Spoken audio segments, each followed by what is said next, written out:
ఒక్కసారిగా పరిణామాలు మారిపోయేటటువంటి situation create చేయడానికి ప్రయత్నం జరుగుతుంది.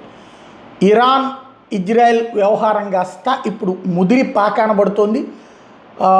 క్రమంగా ఇరాన్ ఊపు తగ్గుతోంది. ఇరాన్ ఇవాళ కూడా దాదాపుగా 8 దేశాల మీదన దాడులకి దిగింది, కానీ ధ్వంసం చేయడంలో విఫలమయ్యింది.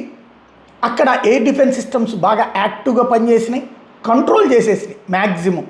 దాంతో ఉలిక్కి పడ్డం ఇప్పుడు ఇరాన్ వంతవుతుంది. అందుకని చర్చలకి రెడీ అన్నటువంటి సంకేతాన్ని ఇస్తోంది. రాబోయేటటువంటి రోజుల్లో ఆ చర్చలు కొనసాగుతాయి అన్నటువంటి కాన్సెప్ట్ కూడా ఇరానే చెప్పుకొస్తుంది. ఇటు అమెరికా ఇజ్రాయెల్ ఏమో దొరికినట్టు దునిమి పడేస్తున్నారు. ఇరాన్లో ఎక్కడా వదిలిపెట్టకుండా అటాక్స్ అయితే కంటిన్యూ అవుతున్నటువంటి పరిస్థితి ఉంది. ఇంకా రాబోయేటటువంటి రోజుల్లో విధ్వంసం కొనసాగిస్తామని మరొకసారి చెప్తూ ఉన్నటువంటి పరిస్థితి ఉంది.